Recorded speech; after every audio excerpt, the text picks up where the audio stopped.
Hello guys, welcome once again to Karel. Second time I'm trying to record this again. But thank you so much for the likes, for the comments, for the subscriptions. We're gonna go over 2 challenges today, okay? Yeah, just a little reminder, don't forget to like and subscribe and share and anything that would help, thank you. We're gonna go over the fireworks and the random hurdles challenges. So, as with the previous 2 ones and for the next ones, you might want to, do them on your own first, and then you can try to come here, just to compare the answers and whatnot. So, I'm gonna first make my letters a bit bigger. And yeah, so let's just get into it, first of all, pause the video, this is your 2-3 seconds to pause it if you need to. Go ahead, try to do it. This one in particular, the firework one, I found it to be really long. But if you find any way to make it faster or more optimal, then hey, go ahead. And yeah, go ahead and pause it, and I'll see you in a second. So, to begin this, I first started doing a function that would get Karel to the center no matter where she was. So, I'm just going to call it function center. And then we're going to make it so that, okay, first, I want to see how I want to go about this. Let's run a while statement first, a while loop. So while Karel is not looking west, we're gonna want Karel to turn left. Now this part doesn't matter, you can make it turn left or turn right. The point is, she's gonna keep turning until she's facing west. So after that, we're gonna make her, while the front is clear, she's gonna move. And then we're gonna go to do another while loop, but this one is gonna be while she is not looking south. So while Karel is not moving south, we're gonna have her turn left once again. And then, wait, did we want, okay, no, wait, because, okay, so here's the thing for this part what I thought of. Assuming Karel is anywhere in this board, I want her to be in the bottom left. So first she's gonna have to face west, and then she's gonna move, and then she's gonna have to face south, and then she's gonna turn left. Okay, yeah, okay, I'm on the right track. And then while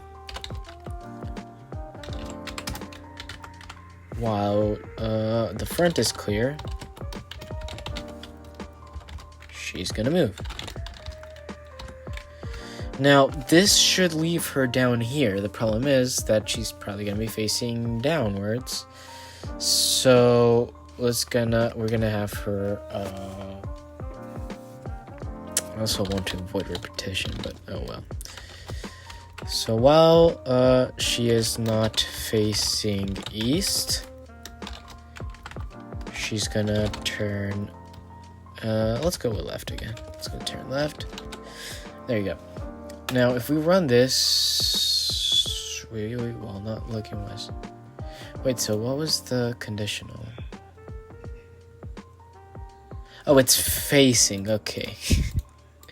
Yeah, like I said, guys, I kind of forget these myself, so it's okay if you do too, it's fine. Coding has some very specific language at times.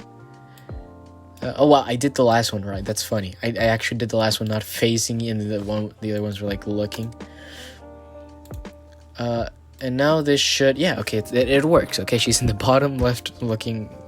Oh wait, sorry, I didn't even call it out. So let me speed this up. It works. Okay, she's in the bottom left looking right. the problem is the function is called center. So after all this gibberish is done, we're gonna have Karel move 4 times ahead, and I actually want to make this quicker by adding another function. I'm gonna call it dash. So for this one, we're just gonna have Karel move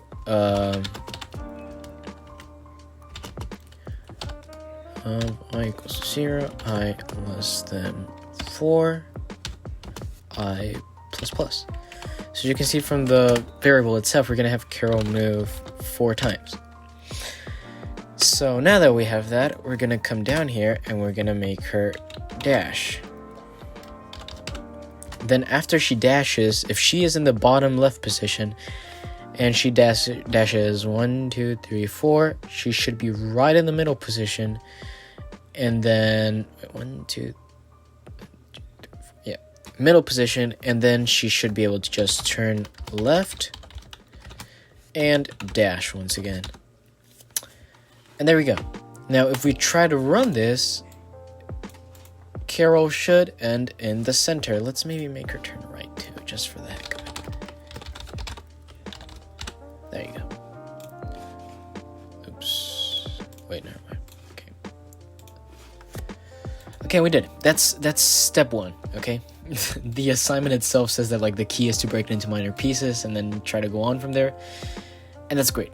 So, what we're gonna do next is the X and Y lines of balls. So the vertical and the horizontal line. So for that, we're gonna make function horizontal line.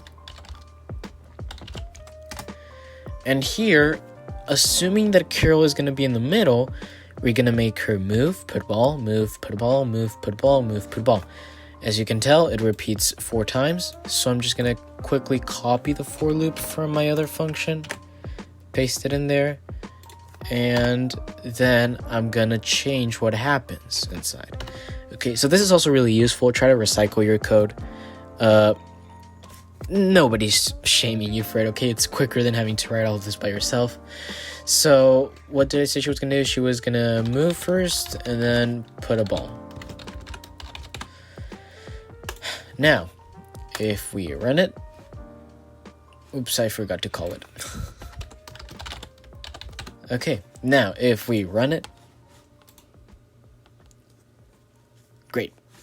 Now we want her to go back to the center. And that's the thing about the center function. This is going to help us with every single line because, like I said, no matter where Karel is on the field, she's going to return to the center, okay? So then we're going to want to do the vertical line. So for the vertical line, it's going to be really similar to the horizontal line, except that, hold on, let's do it right underneath here. Let's write vertical line. Now, we're going to copy the for loop again, paste it. And now the slight difference here is that before it starts, we're going to have Karel turn around. Okay. Now, since Karel's going to turn around first, let me rename this. It's not the vertical line. Let's make horizontal line 2. Yeah, that seems fair enough. So yeah, now this is the second part of the horizontal line. So after she comes back, she's gonna turn around and then do the same thing but on this side. So let's call it here horizontal line 2, and then let's try to run it. Goes back and does the other side. Okay, now forgot to add center again. But that's okay. Now that we have our full horizontal line, as you're going to see here in a second, we're going to start trying to work on the vertical line. So for that, we're going to do pretty much the same thing, just that except of making Karel turn around at the beginning. Let me just copy the entire function, okay? Oops. We're going to call it a vertical line 1. Or just not 1. Vertical line, and instead of turning around, we're just going to have her turn left. We keep the for loop the exact same. And then, as you can see, Oops, I keep forgetting to call it out.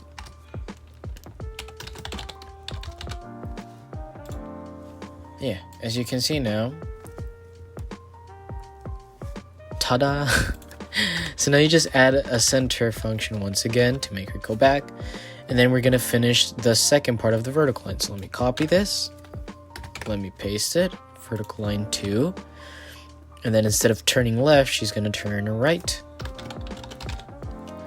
And then after she turns right, she's gonna do the exact same thing. So let's, oops, not turn right, vertical line 2. And then let's just add the center function before we forget about it again. And with that, we should have our horizontal and our vertical line. And she's back at the middle. So now, for the next 4 lines, there comes something very interesting, because this is kind of like geometry or something. We have our x-axis per se, and then we got our y-axis per se. And now, to do this side, you can kind of think about geometry, your x and your y chords. So x movements are going to be positive ones to the right. So let's call these functions function, let's call it first plane, just to get back into that geometry aspect of it. So to do this, Karel is going to move 1 right and then 1 left. And that's going to be where the first ball is. Then 1 right, 1 left, 1 right, 1 left, 1 right, 1 left. And this is 1, 2, 3, 4 times. So you already know what we're going to do. We're going to go and copy our for loop, and we're going to paste it back in here. And now we're going to, once again, just change the contents. So what we want Karel to do first is to move. Then she's going to turn left. And move. And then we should make her turn right. I think that's how it should go. Hold on, I might be wrong. If only I didn't forget to call it every single time. So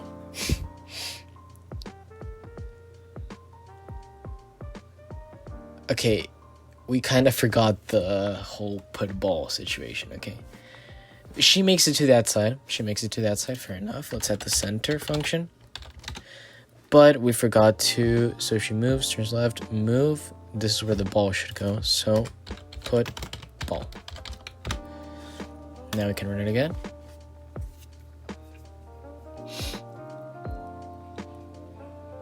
There you go.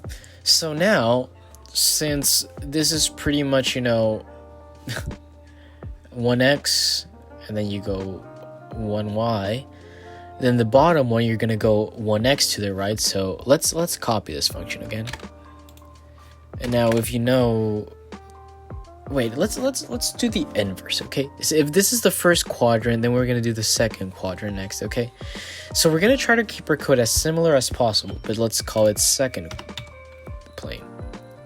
Should I rename them quadrant? No, I'm not gonna overachieve like that today. But yeah, so I'm actually thinking we're gonna do random hurdles and go through the fence tomorrow, because this is taking too long. I said it's gonna be a long one, but yeah. So for the secondary plane, just like in geometry, instead of going 1x and then 1y, you're gonna go negative x and then positive y.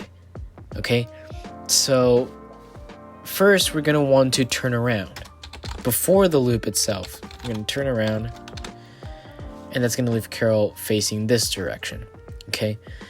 Next, we're going to want Karel to turn right. Wait, she's going to move first, and then she's going to turn right. And then she's going to move again, she's going to put a ball, and then she's going to turn left. Okay, now here I might actually be wrong, because I do not remember what I did for this part.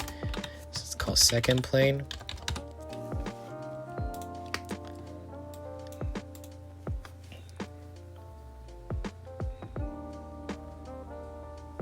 Okay. It works. it leaves Carol kind of stranded, but it works. So the premise of this was that basically you're flipping it across the y-axis, which is why you just change the turn left into a turn right, and then you change the turn right into a turn left, and you add the turnaround. The turnaround is like this is what flips Carol across the y-axis. Okay, so we've got our first and our second plane. So now, starting from the second plane, I'm gonna copy it again, paste it. We're gonna do third plane. And now for the third plane, since it's this bottom one, Carol is still going to turn around because she still has to flip across the y-axis. But then she's going to have to go down here instead of up here. So if she's over here, so up left, she's going to have to turn left once again. And let's just go ahead and do it. So turn left. So from here, turn left, move. Turn left. Yeah, no, that's gonna make her go back here. So we're gonna do turn right. And I think that should work. Wait, if we didn't forget to call it again. I'm half asleep, okay. And center. So now we run it.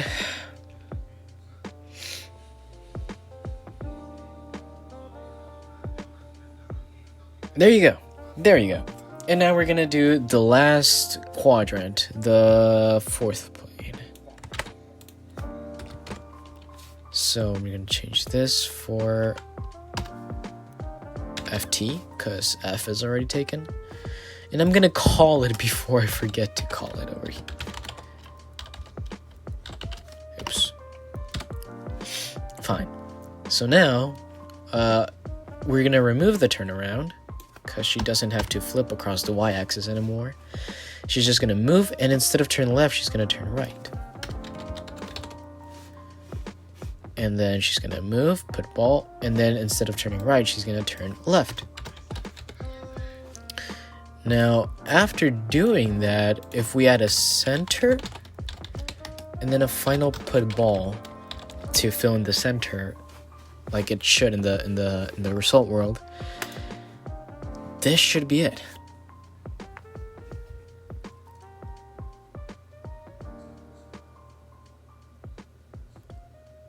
And there you go, guys. So the lines were the easy part, right? And then if you can see between the first plane and the second plane, the difference is that it was flipped, and then you had to change the right for a left and the left for the left for a right and then the right for a left. If you compare it to the fourth plane, then the difference is only the turn right and the turn left. Then if you'd like to compare it to the third plane, then the difference is gonna be not only does she turn, wait, I thought I made her turn right here. Wait, this is the third plane. My bad. So yeah, she turns around, she moves. So the third plane, this is the thing. The third plane up here is literally mirrored just across the X and Y axis. There should be like a line here, I'm pretty sure. So it's mirrored diagonally. So if you look at this code and this code, it's the exact same except for this turnaround. And then the same thing happens for the second plane and for the fourth plane. They're the same turn right and turn left, but the second plane has to turn around because it's flipped across the y-axis. So that's it for today, guys. That's your part geometry lesson, part coding lesson. I'm just gonna make these all big, and then I'm just gonna go all the way back. So remember, this is assuming that you've made all your code already, right? So I'm just gonna slowly scroll through it. As I say, thank you so much, guys.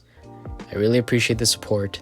Remember, any comments, any concerns, I'll try to answer them to the best of my ability in the comments section.